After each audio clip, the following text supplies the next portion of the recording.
From bar charts to box plots and all the in-between, this course is going to cover everything you need to know to get started with data visualization in Python. This short course is going to summarize what a pile of books would take weeks to teach you.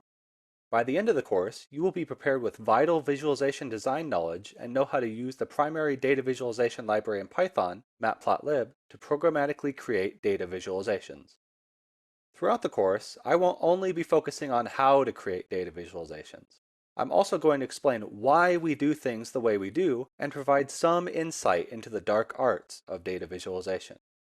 I'm also going to provide Jupyter notebooks for all the code examples that we work through in this course. Feel free to work along with me and experiment with the code, and of course you're free to reuse and share the code however you like. All of the code in this course has been released under an open source license. Now let's open up our Jupyter notebooks and get started. In this video, we're going to cover one of the most important aspects of data visualization, and that's storytelling. Humans are visual creatures by nature. We've been telling stories to each other through paintings, diagrams, and pictures for thousands of years. We're wired to recognize visual patterns and make sense of everything we see. But with so much information at our fingertips in the information age, we often miss the signal for the noise. This is where data visualization comes into play.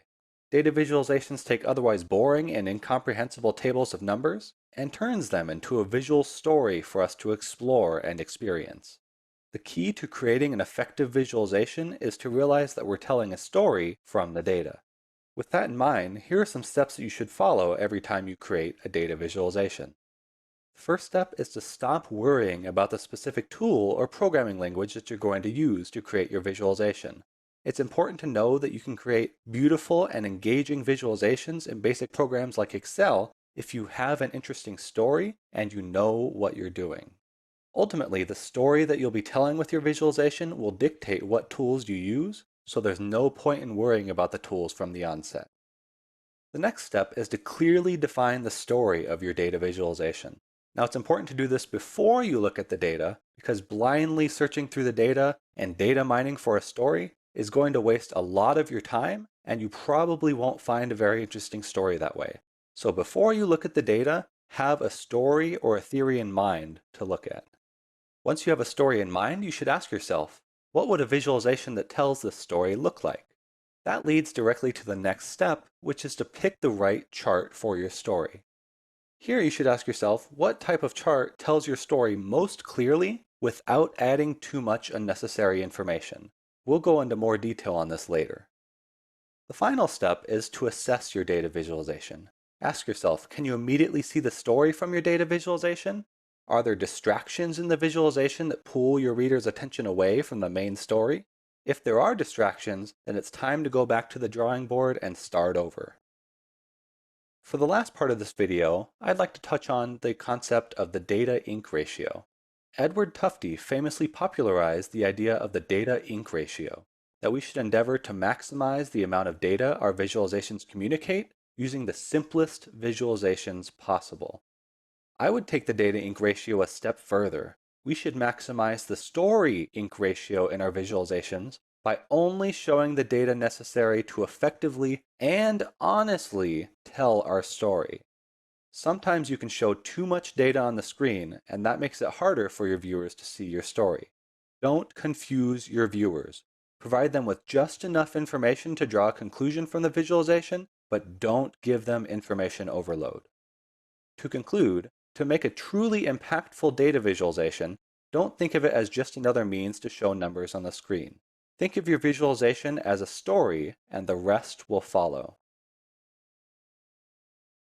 In this video, we're going to cover a vital aspect of data visualization, choosing the right chart for your story. The right chart can make or break your visualization, so let's go over some of the most common types of charts and what they're used for. The bar chart is one of the most versatile charts out there. Its most common use is to make comparisons between categories.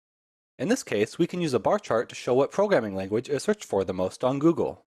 Bar charts are also used to make comparisons between categories over short periods of time. In this case, we can use a similar bar chart to show what programming language is searched for on Google the most between 2013 and 2015. Finally, you may have noticed that there are two kinds of bar charts, horizontal and vertical. Horizontal bar charts are useful for comparing values between one category at a time, as you can see on the left. They're also quite handy for when you have long category labels, since the labels are written horizontally. However, you should use vertical bar charts, also known as column charts, when you're comparing more than one category at a time, comparing values over a time period, or showing negative values with the bars. The bar chart on the right is a good example of a vertical bar chart that compares multiple categories at a time over a short time period. Line charts are great for showing trends in data, usually over many time points. If you want to visualize more than a few time points, then use a line chart. Let's look at an example. If you wanted to compare the trends in Google searches for various programming languages over a decade, then a line chart is your best bet. In this case, the line chart quickly shows the trends in the data without getting caught up in the specific values at each time point. Bar and line charts are the most used charts out there, and that's for good reason.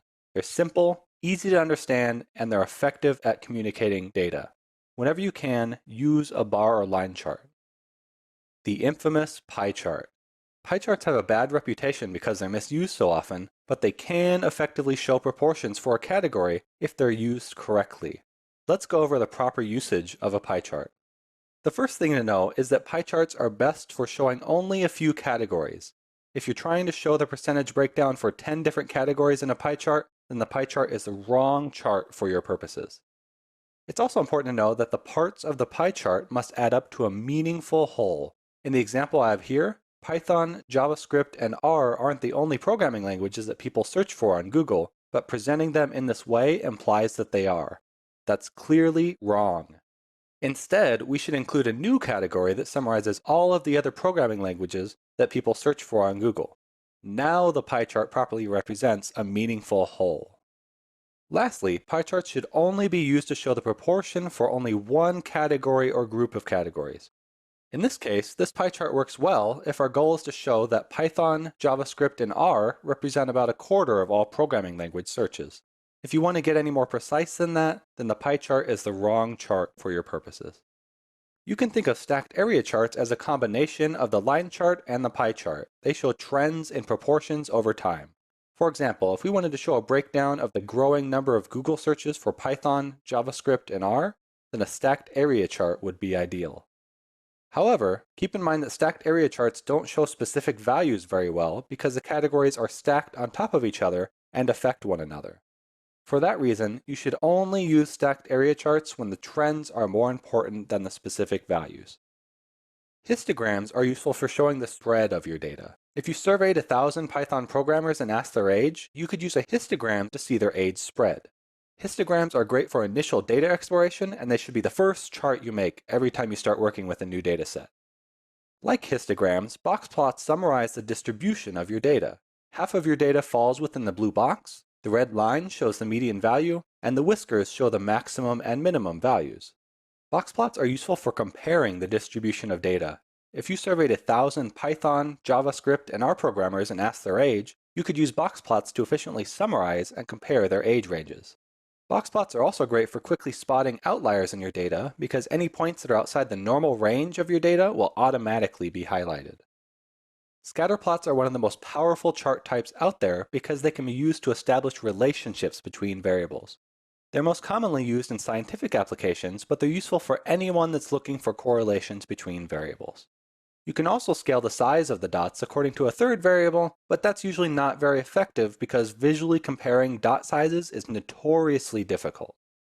Those are the most commonly used charts in data visualization. If you're feeling overwhelmed by how many different charts there are, don't fret.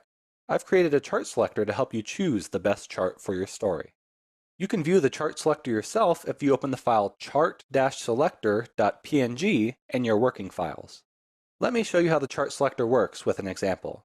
Let's say you want to compare the popularity of 3 programming languages between 2013, 2014, and 2015. The first step would be to go through the comparison branch since you're looking to make a comparison. Next, since you're looking to make that comparison over time, you would then proceed to the Over Time branch. With just a couple questions, we've already narrowed down the possibilities to 4 different charts. Let's zoom in on that branch.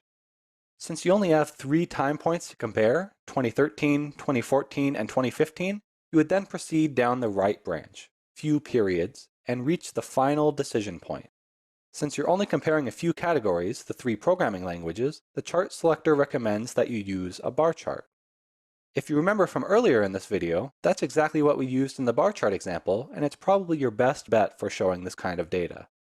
Of course, it's important to realize that all the suggestions in the chart selector are just that, suggestions. Data visualization has an artistic component to it, and there's plenty of room for you to explore and experiment with new types of visualizations. Ultimately, the important part is that you choose the chart that communicates your story best. In this video, we're going to cover how you can choose the right colors for your data visualization. Color plays a vital role in data visualization. It can turn a bland chart into data art, or allow your visualization to communicate a whole new dimension of information. However, you should really only use multiple colors in your visualizations when it adds information. Take these 2 bar charts, for example. The bar chart on the left doesn't communicate any more information than the bar chart on the right, even though it has multiple colors in it. Keep your visualizations simple. Don't add color unless they communicate a new piece of information. For example, you can use color in this bar chart to denote the programming language for each bar. That's much more efficient than labeling each bar separately. If you decide to add multiple colors to your visualization, here are some things that you should consider. First, there are 3 major types of color schemes: qualitative, sequential, and diverging. Qualitative color schemes are used to differentiate categories that don't have an obvious relationship to each other, different programming languages, for example. For that reason, qualitative color schemes are typically designed to have a large color difference between each category, as you can see here. Sequential color schemes, on the other hand, are typically used to visually encode a range of values. For example, this sequential color scheme could encode the amount of rain a city receives each day, light blue meaning little to no rain, dark blue meaning a torrential downpour. Finally, diverging color schemes are used to visually encode a range of values that have an obvious dividing point, a company's financial gains and losses being a good example. In this case, gains could be represented by blue, losses by red, and breaking even by white. The type of color scheme that you should use depends on the nature of your story and your data. Make sure to pick the right one. Perhaps the most overlooked consideration when it comes to color scheme selection is color blindness. Roughly 5% of your potential audience will have some form of color blindness, which can make your visualization incomprehensible to them if you use the wrong color scheme. Take this image on the left, for example. If you're not colorblind, you should see a 74 hidden in the circle. Now, look at the image on the right.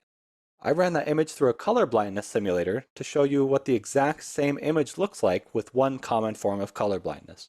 Imagine what that would do to a visualization with a poorly chosen color scheme. Before you settle on a color scheme, run it through a color blindness simulator to make sure it doesn't fail the color blindness test. I usually use the Coblis simulator. Here's the URL. To recap, a color scheme should add information to the visualization, encode the data in a meaningful way, accommodate viewers with color blindness, and on top of all that, it should also print well. Your viewers might not always print your visualization in color, so it should also support black and white. Thankfully, researchers have already designed dozens of color schemes to meet these requirements, so you don't have to worry about creating your own. One of my favorite tools for color scheme recommendations is Color Brewer. They provide recommendations for all types of color schemes, all of which have been optimized through years of practice. You can set the number of categories you're looking to visualize at the top, then click the buttons to look through sequential, diverging, and qualitative color schemes that they've put together. You can even set an option to only show colorblind friendly schemes if you prefer. As you might guess, Color Brewer was originally designed to provide color recommendations for maps, but it works just as well for regular charts. If you use Python, the Color Brewer schemes have been implemented in the Seaborn package. They've also been implemented in ggplot2 for R and D3.js for JavaScript. If your visualization tool doesn't have a Color Brewer implementation, I highly recommend heading over to colorbrewer2.org to pick out a color scheme there. Whatever you do, don't use the default Excel color scheme. That's all for this video on choosing the right colors for your data visualization. In this video, we're going to cover some common mistakes that newcomers to data visualization often make. Perhaps the most common mistake in data visualization is to forget to label your axes. If you don't tell your reader what the numbers, colors, and shapes represent, then there's no way for them to interpret your visualization. Don't make this rookie mistake. Always clearly label your visualizations so there's no question about what they're showing. Ever since they were implemented in Excel, three-dimensional charts have taken the data visualization world by storm, in a bad way. 3D charts distort the data and make the chart harder to interpret, all the while failing to add any information over their two-dimensional counterpart. Take these bar charts, for example. The third dimension in the 3D chart doesn't communicate any new information at all. It was only added to make the bar chart look fancy. If you wanted to gauge the value for JavaScript in 2015 in the 3D version, good luck. You'd have to perform some awkward multi-dimensional interpolation for what should be accomplishable with a simple glance. Let me be clear, 99% of the time, adding a three-dimensional effect will make your chart harder to interpret. Friends don't let friends use three-dimensional charts. If you find yourself using a pie chart, make sure the pieces of the pie sum up to a meaningful whole. Remember, pie charts are used to show a simple proportion of something. If you can't easily explain what the slices of the pie add up to, then that's a sign that the pie chart isn't the right chart for your data. If you find yourself trying to make a comparison with a pie chart like this, turning the pie chart into a bar chart is usually your best bet. Another common mistake with pie charts is to show too many categories. Take this pie chart, for example. Any of the categories beyond the first 3 or 4 are useless. Focus on the important slices of the pie, 3 or 4 categories at the most, and summarize the rest into an other category. Many of the mistakes I've covered so far tend to be mostly harmless, but failing to start your bar charts at 0 can be downright misleading. Take the bar chart on the left, for example, which was default Excel output by the way, and compare it to the 0-based bar chart on the right. At first glance, the left chart would have you think that there are huge fluctuations in Google searches for JavaScript. Yet the properly scaled bar chart on the right tells the real story, that Google searches for JavaScript have remained fairly consistent over the years. Failing to start your bar charts at 0 will overemphasize the differences between the categories. Don't make this mistake. Always start your bar charts at 0. A more subtle mistake is forgetting to normalize your data. In the non-normalized chart on the left, we might mistakenly come to the conclusion that there's way more Python programmers in New York City than Orlando. But that's only because New York City has an order of magnitude more people living there than Orlando. If we normalize the number of Python programmers by the population of the city, we get a very different and fairer comparison between the cities, as you can see on the right. If you're ever visualizing counts for something, think about how those counts should be normalized. Should you report them per person, as a percentage, or something else? The last common mistake that I'll cover in this video is chart junk. Chart junk is anything extra on your chart that doesn't communicate new information. Extraneous labels, pointless images, and fancy animations are common forms of chart junk nowadays. In this chart, created by the US Center for Disease Control, they included a background image of a few women posing in bathing suits. The image doesn't add any new information to the chart whatsoever, and even makes the chart harder to read because it's somewhat of a distraction. This is classic chart junk. Don't include images like this in your chart. If you find yourself dressing your visualizations up in chart junk to try to make them more appealing, it's time to go back to the drawing board. The story your charts are telling should be interesting enough on their own. If you'd like more examples of data visualization gone bad, I highly recommend checking out these websites for inspiration on what not to do in data visualization. In this video, we're going to cover good practices in data visualization. These are unspoken rules that will help you create better data visualizations in the long run. Most data visualizations summarize the data in some way, either by calculating summary statistics or representing the data with a model. Whenever you can, show the raw data that underlies those statistics and models using light gray dots or lines. Don't distract your viewers from the main story of your visualization, but allow them to come to their own conclusions about the data rather than relying solely on your statistics. Whenever you present a correlation between two variables, clarify to your viewers that you have not established a causal link between them. This may seem obvious to seasoned data scientists, but it's all too common for newcomers to find a correlation and speculate wildly with causal explanations. Do yourself and everyone else a favor and temper those speculations from the onset. It's fairly common practice to use legends to indicate what each component of the visualization represents. However, it's usually better to label the components directly to save space and make your visualization easier to interpret. The same idea applies for labeling data. If there's few enough data points or there's some important points that you want to call attention to, label the points directly on the chart rather than relying on the axes. Label your categories and data directly whenever you can. Just don't go overboard with labels. After all, you're making a visualization, not a book. Finally, make sure your visualization can stand by itself. You shouldn't have to include any accompanying text with your visualization to explain the story it's trying to tell. The story should be immediately evident from the visualization. It may help to do a squint test. Open your visualization at its normal size and squint your eyes so the text is blurry. Can you still gauge the story from the visualization? Do you get anything from the visualization when your eyes are squinted? Tune your visualization until you can, and that will make your visualization much more effective at communicating your story.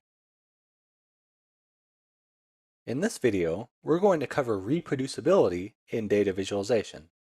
Data visualization is becoming increasingly accessible. Nowadays, it's easy for anyone to fire up a data visualization program, load some data into it, and generate a visualization with only a few clicks. While this is a wonderful innovation, it's also led to an alarming increase in misleading visualizations that are used to promote a particular agenda. It's far too easy to manipulate a visualization to say anything you want. It's therefore important to foster a culture of reproducibility in data visualization so we can weed out those lies. If a visualization can be easily reproduced, then it can also easily be fact-checked. In short, the mantra of every data scientist should be, if it can't be reproduced, then it shouldn't be trusted. With that mantra in mind, here are some tips for building a reproducible data visualization workflow. Avoid using point-and-click programs like Excel to make your visualizations. It's incredibly difficult to reproduce a visualization that you made by hand unless you meticulously log every single button that you clicked. Instead, use a programming language like R or Python to produce your visualizations. That way, if you or anyone else ever needs to remake the visualization, you only need to rerun the code. Whenever possible, include the underlying data with your visualization. It's impossible to reproduce a visualization without the data, which is why it's typically better to use publicly available data sources. If the data you're using isn't already publicly available, share it on GitHub or Figshare. Both are free web services for sharing datasets. However, if the data doesn't belong to you, make sure to ask if it's okay to share it first. If you're working with a public dataset, link to the data repository within the visualization. Simply stating US Department of Education, for example, is completely useless. Let your viewers know exactly where the data can be found. Finally, describe your methods in detail. List everything you did to transform the raw data into the visualization. What data did you use? What manipulations did you apply to the data? And so on. This is where using code to generate your visualization truly shines. All you have to do is share your code, which serves as a living record of your methods. Again, you can share your code on GitHub for free. However you share your methods, link to them in the visualization so it's easy to find out how it was created. To conclude, a reproducible data visualization is a visualization that can be easily reproduced. If a visualization relies on private data or hidden methods, then it probably shouldn't be trusted, unless it comes from a reputable source. There's enough data on the web to fill your hard drive thousands of times over, but most of that data is disorganized and quite difficult to use, especially if you're new to data science. In this video, I'm going to cover a handful of organized data sources that are good for practicing data visualization. Government data repositories are my favorite sources of data because they're free, in the public domain, and usually organized quite well. This is a winning combination if you're looking for datasets to practice on. Data.gov and its UK equivalent, data.gov.uk, contains thousands of government-curated datasets in easy-to-use CSV formats. Search any topic you like. The baby name dataset is one of my favorites, and you'll likely find a great dataset to practice with. The CIA World Factbook is another great government data source with an incredible amount of information about the countries of the world. Demographics, economics, military, you name it, they have incredibly detailed information about it. You can download the entire World Factbook at this URL. If you're more interested in World Health data, look no further than the World Health Organization's Global Health Observatory data repository. You'll be hard-pressed to find a more organized data source on World Health. You can find all of the World Health Organization data at this URL. Data aggregators can also be incredibly useful for finding practice datasets. One of my favorite aggregators is Quandl.com. They're constantly scraping, curating, and sharing high-quality datasets for you to use. If you couldn't find a particular data source on the government websites, try your hand at Quandl. They might have what you need. If you're looking for big data to practice on, the Amazon Web Services Public Data Collection is a great start. They have datasets ranging from the gigs to the terabytes. However, most of those datasets probably won't fit on your hard drive, so beware that Amazon may try to rope you into paying for their cloud services. You can find those big datasets on Amazon at this URL. If none of those datasets whet your appetite, consider learning web scraping. There's an incredible amount of underused data sitting on web pages just waiting to be analyzed, but it needs to be scraped and organized first. If you go down the web scraping route, be a good internet citizen and check with the website's owners before scraping their data. Sometimes websites provide a formal channel called an API to gather their data from, and other times they simply don't want people scraping their website at all. Don't get caught up in legal troubles just because you forgot to ask. In this video, we're going to cover the Programmatic Visualization Framework in matplotlib. If you've ever used a point-and-click visualization tool like Excel before, you've probably run into one of the major downfalls of point-and-click tools, and that's reproducibility. Point-and-click tools are fine for one-off jobs, but the problem comes when you need to make the same chart for multiple datasets. Copy and paste may work fine for a few copies, but it becomes intractable if you need to make another, and another, and another copy of that same visualization. You can easily spend several hours accomplishing what should only take a few seconds. That's one of the major problems that programming visualization solves. Instead of copy and pasting, you can run a for loop over all of your files and point the same code at it. No need for copy and paste. To start you off on your journey toward programming visualizations, let's go over the basic framework of creating a data visualization in Python's base data viz library called matplotlib. The first step in creating a matplotlib visualization is to create a figure object. This object will contain all elements of the visualization and can even contain multiple charts inside of it. The next step is to plot your data. A data visualization isn't much of a visualization without data inside of it, after all. There's many different kinds of charts that you can create, which we'll go into more detail about later. Of course, you can plot multiple data series on the same chart if you prefer. Typically, you plot the series one at a time, but it's also possible to plot all of them at once. Next, you configure the axes of your chart by setting their range and labels to make the visualization easier to interpret. You then also add annotations to your chart, such as axis labels and legends, to further improve the readability of your chart. Finally, you save or display the figure to show the result of all your changes. In base Python, your figure won't show up until you explicitly display it, so don't forget this step. Now, it's important to realize that each of these steps corresponds to a matplotlib function. Let's go over those functions now. The first step in any matplotlib project is to import the matplotlib library. The pyplot module has all of the plotting functions that we need, and we typically set its alias to plt to save on keystrokes. After all, we don't want to have to type out matplotlib.pyplot every single time we call a plotting function, so setting this alias saves us quite a few keystrokes. From here, the plotting functions are fairly self-explanatory. plt.figure creates the figure, plt.plot plots the data, multiple data series take multiple calls, plt.xticks and yticks tells matplotlib where to show the tick labels, and plt.xlim and ylim sets the range of the x and y axis respectively. plt.xlabel and ylabel sets the axis labels, plt.legend shows the legend, and plt.grid tells matplotlib to show light grid lines across the chart at the axis ticks. You can also set the title of your chart with plt.title, but that didn't really seem necessary with this chart. Use titles with discretion. Finally, plt.savefig saves the figure to a file. You can change the output format to about any image format you like, including PDF, SVG, and many others. Or you can just show the figure with plt.show. Thus, an entire data visualization with several data series, custom axes, and several annotations can be coded in about 14 lines of easy-to-read code. Not so bad after all. That's all for this video on matplotlib's Programmatic Visualization Framework.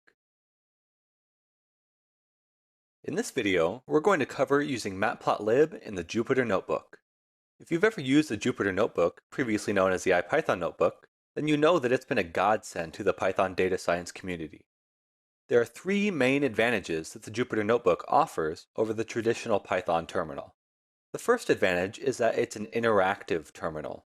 If you run an analysis, create a visualization from that analysis, then find a bug in your visualization code, you don't need to rerun the analysis. You only need to fix and rerun the visualization code since the analysis results are stored in memory. This is a huge time saver if part of your analysis takes more than a few seconds to run. The second advantage is that your code is in the same place as your figures. If it's been a few months since you last looked at a visualization and you forgot how you made it, you don't need to send out a search party for your visualization code. It's right there with your visualization. And lastly, because of that, it makes your work easily shareable. If anyone ever wants to reproduce one of your figures, you can just send them the notebook. All of your documentation, code, and visualizations are right there, so it saves you time from having to explain your work over and over again. Let's take a look at what creating a visualization in the Jupyter Notebook looks like. In this code cell, I've copied and pasted the code from the last video. If we click in that code cell and press Shift-Enter, the notebook executes that code and saves a figure to our hard drive. This next line opens that figure we just created, and there we have it. We just created a visualization with code. However, you'll notice that the visualization didn't appear in the notebook, even if we change the last line to plt.show, as I will here. This is where the magic comes in. We have to run a special command in the notebook called magics to tell it that we want to show our visualizations within the notebook. In this case, the magic that we want to invoke is $matplotlib inline. Now if we run this code cell by pressing Shift-Enter, the visualization shows up directly within the notebook. As you can imagine, this is incredibly useful for developing visualizations. We can make a small change, such as renaming the data series here. Let's rename JavaScript D3JS. And then when we run the code cell again, that change is immediately reflected in the visualization. No need to open up separate files. For the remainder of these video tutorials, I'll be teaching from the Jupyter Notebook. Please take some time to work through the practice exercises that I've provided so you can follow along in future videos. In this video, we're going to cover styles in matplotlib. Until recently, customizing your visualizations in matplotlib was pretty inefficient. Every time you created a visualization, you had to pass your custom formats to each of the plotting functions, which basically meant you were recoding your custom styles from scratch every single time. This is part of the reason why matplotlib earned a bad reputation for producing ugly visualizations. The defaults were far from ideal, and customization was difficult. At one point, dynamic RC params were introduced to matplotlib. These allowed us to change the global defaults, such as the color cycle and line width here, but they proved to be too inflexible because they set global rather than local matplotlib settings. And that's not to mention, if we take a look at all of the possible matplotlib settings, these RC param statements ended up taking dozens of lines of code in every notebook anyway. With the introductions of styles to matplotlib, those days are behind us. Matplotlib has a set of styles available by default, which can be invoked with the plt.style.context function. In this code cell, with the addition of only one line of code, our visualization now looks a lot like the visualizations in the popular news site 538. Styles are especially powerful because they provide a local context. You can create two visualizations with completely different styles in the same code cell. There's no more conflicting global settings. All the style customizations go away once your code exits the style context. Of course, the default styles provided in matplotlib are somewhat limited, and you probably want to create your own. Here's how you do that. The first step is to find out where matplotlib stores your custom styles. There's a built-in function called getConfigDir that will tell you where your custom styles are stored. Within that directory, there should be a stylelib directory, and that's where your custom styles are located. Since we don't have any custom styles yet, there's nothing in the stylelib directory. Let's change that. A custom style file should be saved as a .mpl style file and contain one line for each of your custom settings. I've provided my favorite custom style as a starting point. Feel free to use and improve upon it. Again, if you need to look up the setting names, use the web page we looked at earlier. With the custom style created and stored in our style directory, it now shows up as a style in matplotlib when we reload the library. Now every time we use matplotlib on this machine, even in entirely separate notebooks, we can invoke the style with the plt.style.context function and apply it to our visualizations. Using styles like this will save you a ton of time in the long run, and once you settle on a nice looking style, you don't really have to think about it anymore. It's just one more line of code. That said, here's some tips for using styles in matplotlib. My first tip is to always use styles. Even if you're just using the default styles provided in matplotlib, These styles will produce nice looking visualizations out of the box and save you time and code. My next tip is to use plt.style.context.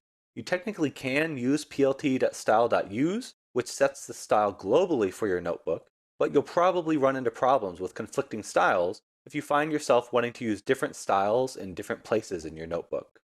My last tip is to create separate styles for your figure colors and your figure formatting. That way, if you need to switch to a grayscale color scheme, for example, if your visualizations are being published in a print publication that isn't color friendly, all you need to do is switch to the grayscale color style, as you can see here. To familiarize yourself with matplotlib styles, please take some time to work through the practice exercises that I've provided with this video.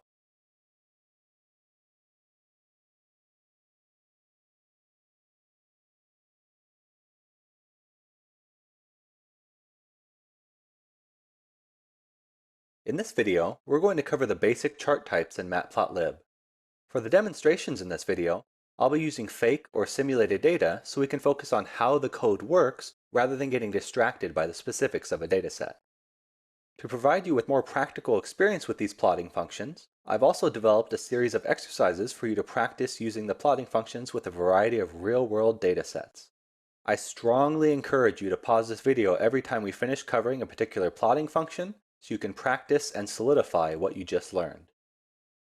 To start, I've included the 3 lines of code that should be at the top of every visualization notebook.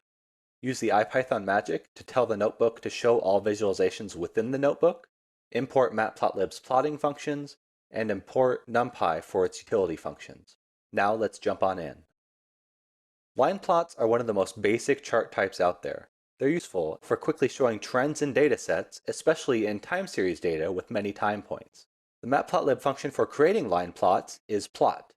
If you have this notebook open, you can click on the plot function to see the extensive documentation for it on the matplotlib website. At a minimum, plot expects 2 parameters, the x and y values that you want to plot. As you can see here, calling plot twice on the same figure creates 2 lines with distinct colors. You can call the plotting functions as many times as you like, but don't overload your visualizations with too much data. These are the commonly used parameters for the plot function. For each plot call, you can set the color of the line. You can also set the style of the line. For example, you can make it solid, dashed, or show no line at all. You can also set the width of the line. For example, if you want to make your line a little thicker and easier to see, you would change this parameter to a larger value.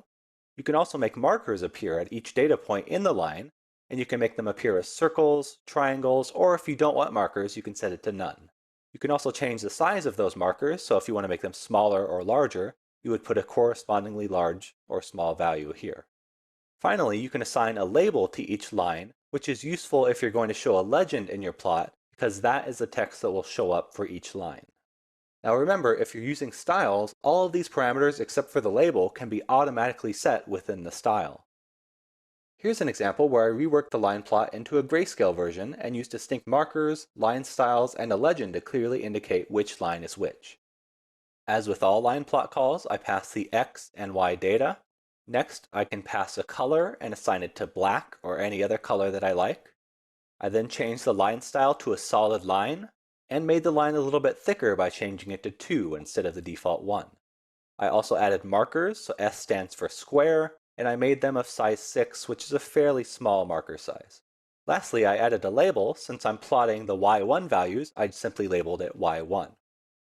For the second plot call, I did much of the same, except I changed the color to gray and changed some other parameters slightly. Now again, all of these parameter settings can be looked up in the matplotlib documentation, so if you're going to be customizing your plot functions, I highly recommend looking through the matplotlib documentation. Finally, you'll note that I did a plt.legend call here, and that's to make the legend actually show up. By default, if you don't call plt.legend, the legend will not show up even if you include labels in your plotting calls. Once we run that little bit of code, this is a figure that comes out.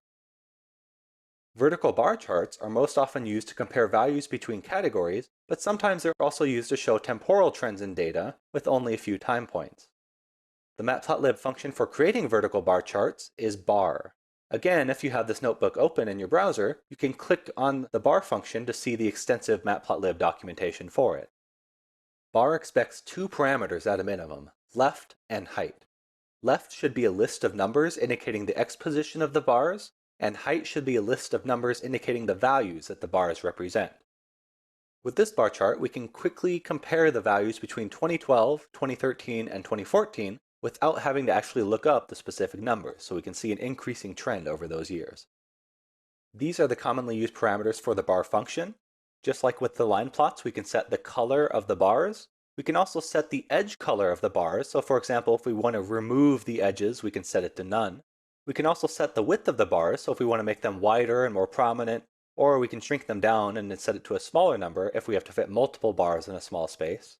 You can also set the alignment of the bars. So for example, you can center them on the x coordinates, which I highly recommend doing for all of your bar plots. And finally, you can set a label for those bars, which will show up in the legend. In this example, we've used two bar calls to compare the values between two short time series between 2012 and 2014. Just as with the line plots, we first pass the x and y values that we're plotting, and then we can pass the additional parameters such as the color, edge color, the width, alignment, and so on.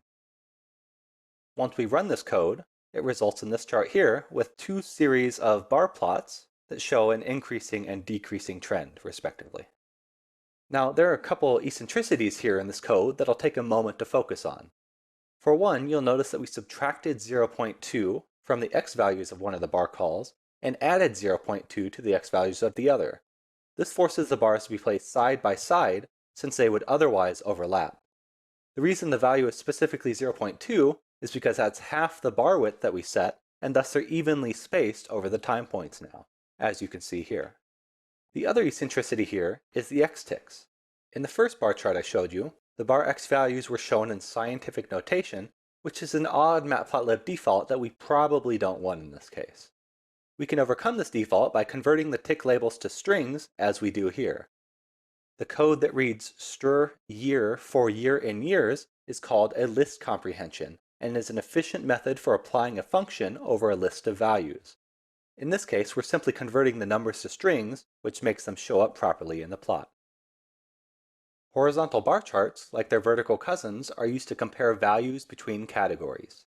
The matplotlib function for creating vertical bar charts is bar h. Like bar h expects two parameters at a minimum, bottom and width. Bottom should be a list of numbers indicating each bar's position on the y-axis, and width should be a list of numbers indicating the value that the bars represent. In this example, we're using a horizontal bar chart to compare the values between 5 categories. Now I'll note that since the categories are strings, we have to use Python's range function to create a list of numbers to pass to bar h. Once bar h is called, we can again use the yticks function to set the labels back to nice-looking strings. Get used to using list comprehensions. They're extremely useful in data visualization. Now, one eccentricity with horizontal bar charts that I'll note here is that the bars go from bottom up since positive numbers on the y-axis go above 0. So as you can see in this bar chart here, category A starts on the bottom, whereas some of us might actually expect it to start at the top. We can easily get around this by using negative index numbers. So as you can see here, I use the exact same arange call, except I set the numbers to negative instead of positive. Once we run that bit of code, now we see that the category A starts on top and it goes down from there. These are the commonly used parameters for the bar h function. Again, we can set the color and the edge color of the bars. We can also set the height, which is sort of like the width of the bar function, which basically controls the thickness of the bars. And then again, we can use align to center the bars on, say, the y-coordinates. In this example, we've cleaned the bar chart up by removing the edge lines and aligning the bars on their labels. This is much better than the previous version, but there's still some work to do. The bars are completely out of order, and it's common practice to sort the bars in ascending or descending order so it's easier to rank them. Let's do that now. To sort the bars, we have to make use of Pandas data frames. With just a couple lines of Pandas code, we can convert the lists into a data frame, sort them by their value, then store the result in the lists again. Now if we plug those sorted lists into the bar h function again, we get this beautiful sorted bar chart on the bottom where the categories are sorted by value. This is a very typical use of a horizontal bar chart. Pie charts are used to show a value as a simple proportion of a whole that it's a part of. The matplotlib function for creating pie charts is pie. At a minimum, pie expects only one argument, sizes, which should be a list of numbers that correspond to the categories that you're comparing. In this pie chart, we're comparing the counts for two categories. You'll notice that this pie chart comes out looking more oval than circular, and that's because the default matplotlib figure size is uneven. If we change the figure size to an even 4 by 4, for example, then the pie chart comes out much more even. So take note of that whenever you're creating a pie chart in Python. Just make sure to set the figure size to an even length and width. These are the commonly used parameters for the pie function. You can pass a list of colors for the wedges. You can also pass a list of labels for the wedges in the pie chart if you want them to be labeled in the chart. You can also set the starting angle for the wedges to start at, in case you don't want them to start at the default position. And lastly, you can pass a string format to the auto% parameter if you want to display the percentage for each wedge. In this example, I've passed the list of two counts, and then I've also passed a list of two colors and two labels, which correspond to those counts that I've passed.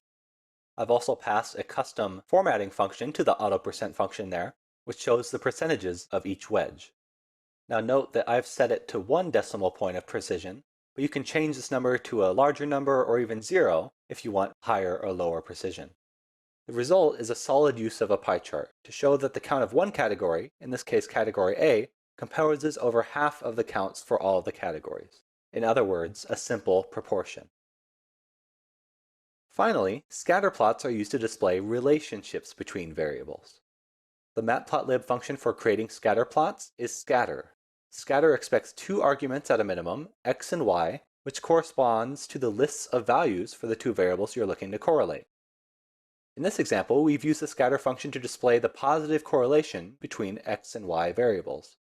As x increases in value, y increases in value as well. This is a good indication that the two variables are correlated, and you should look into the relationship further using statistical tests. These are the commonly used parameters for the scatter function. The first two, c and s, are probably some of the least descriptive parameter names that I've seen in the matplotlib library. Anyway, c allows you to set the color of the markers, and c can either be a single color or a list of colors that the scatter function will cycle through. Similarly, s allows you to set the size of the markers, and you can set it to a single number or a list of numbers that it will cycle through. The marker parameter allows you to set the style of the markers. For example, you can make them circles, triangles, squares, or many other shapes.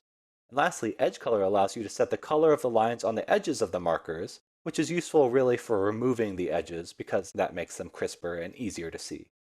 Here we've cleaned the scatterplot up a bit by making the markers a little bigger and changing them into squares. Now, it's technically possible to create scatterplots like this with the basic plot function as well, by setting the line style to none and the marker style to squares or circles, but I strongly recommend sticking to the scatter function.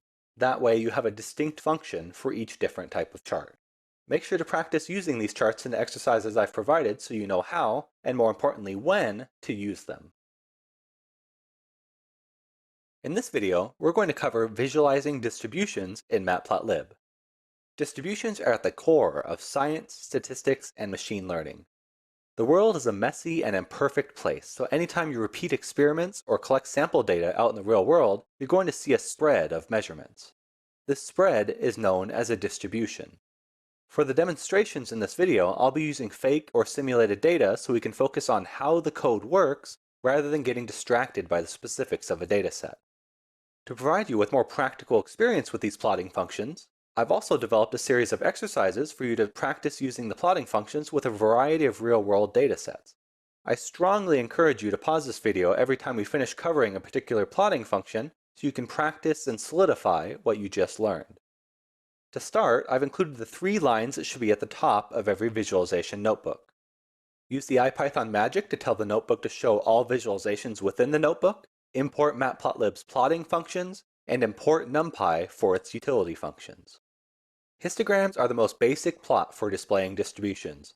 They use bars to show the frequency of samples across a range of values.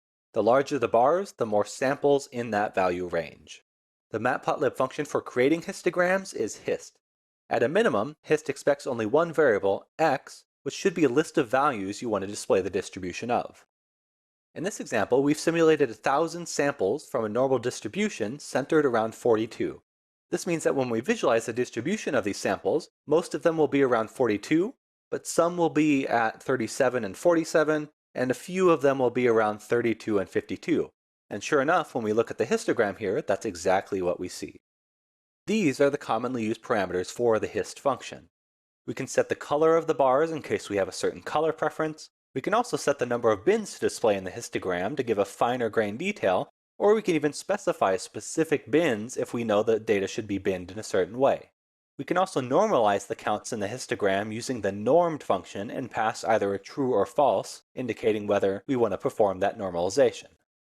Here we've refined the histogram by adding more bins to provide a more fine-grained view of the distribution, and we've normalized the bins to show them as a fraction of the dataset. Histograms like these are invaluable for quickly looking at datasets and deciding what statistical tests or machine learning models are appropriate for the data. Always make histograms of your new datasets first. Box plots summarize the distribution of a data column by stripping away the detail that histograms provide and instead plotting summary statistics. In the matplotlib box plots, half of your data will fall within the blue box, the red line will show the median value, the whiskers will show the variability of the data outside the middle half of your data, and the individual dots will show statistical outliers. The matplotlib function for creating box plots is boxplot. At a minimum, boxplot expects only one variable, x, which should be a list of values you want to summarize the distribution of. X can also be a list of lists of values if you want to display box plots for multiple distributions at once.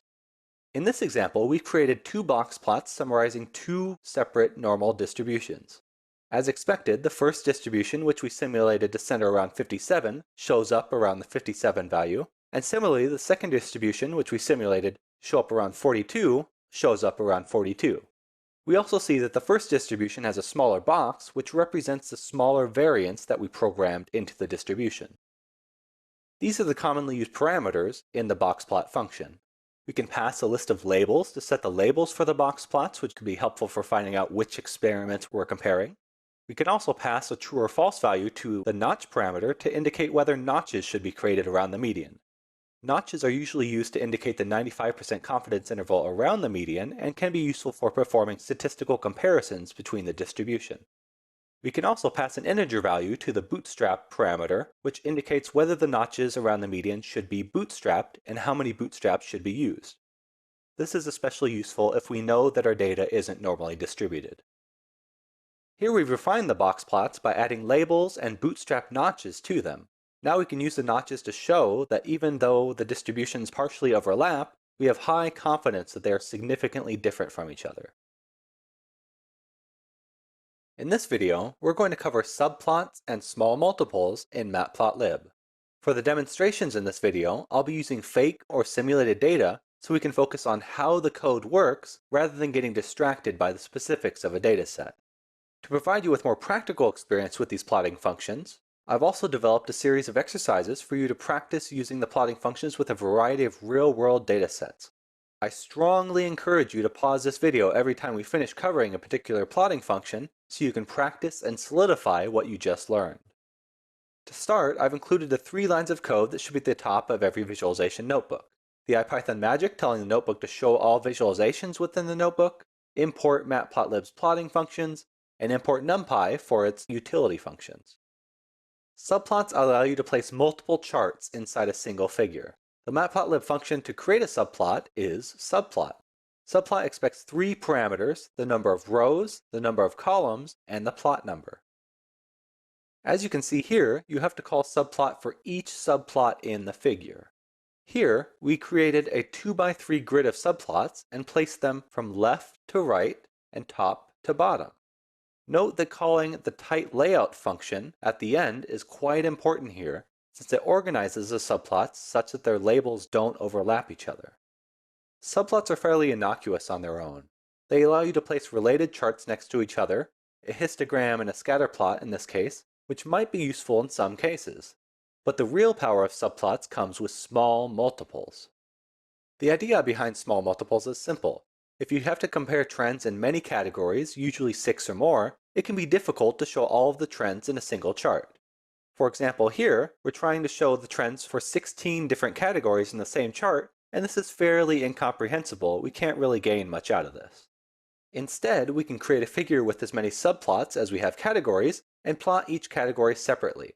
All the same type of chart, with the same axes many times. As you can see here, we simulate some time series data for 16 different categories and split them up into 16 subplots. Each category has the exact same set of calls. We first start with the subplot call, which tells matplotlib to split up the figure into a 4x4 subplot grid. Then we follow up with the plot call, which actually visualizes the data as a line chart within that subplot. Next, we do the ylim and xtix calls to keep the axes the same. And then finally, the title call to indicate what category the subplot represents. Once we wrap the figure up with the tight layout call, we have a nice small multiples visualization, which we can now make sense of. All the categories are rising in value, but some are more unreliable than others. We can also delve into the specific trends of each category, since the trend is not covered by the trends of other categories. To drive this idea home, here's an example of small multiples applied to real-world data. In this visualization, I had to compare usage patterns throughout the day for 73 bike share stations in the Philadelphia area. Each subplot corresponds to a particular bike station, and the colors indicate the usage of the station. More red means that the station is usually full at that time, and more blue means that the station is usually empty at that time. Rather than trying to cram all of this data into a single chart, the small multiples method tells each bike station's story separately. Some stations see a lot of usage during the normal working hours, some stations only see a lot of usage at night, and others barely see any usage at all. Small multiples aren't limited to comparing trends. They can also be used with maps, distributions, and much more. If you find yourself struggling with showing too many categories in a data visualization at once, think small multiples. In this course, we've covered the basics of data visualization, the primary chart types and when to use them, the most important do's and don'ts, and the importance of reproducibility in data visualization. We've also covered the practical applications of these ideas by programmatically creating charts in matplotlib, styling them, and creating effective series of charts with small multiples. Now that you've covered the basics, you're ready to take on some of the more advanced visualization libraries in Python. Seaborn provides functions for statistical visualization in Python. If you're ready to move beyond bar charts and need to visualize violin plots, heat maps, or linear regression models, then Seaborn is your library. Seaborn also drastically improves the default style of Python visualizations, so even if all you want is prettier plots, Seaborn is well worth looking into. Bokeh, on the other hand, provides functions for creating interactive and dynamic visualizations in Python. If you want to let your viewers dive deep into complex datasets, then Bokeh is the library you're looking for. I provided links to tutorials for these libraries if you want to learn more about them. Lastly, I'm a strong believer in learning by doing. You can take all the data visualization courses you want, but you won't truly master data visualization until you start applying those skills on your own. Explore new ways of visualizing data, and engage the data visualization community for feedback and ideas about your work. You'll learn the most by sharing your work and build a good reputation for yourself along the way. That's all for this course. Thanks so much for watching.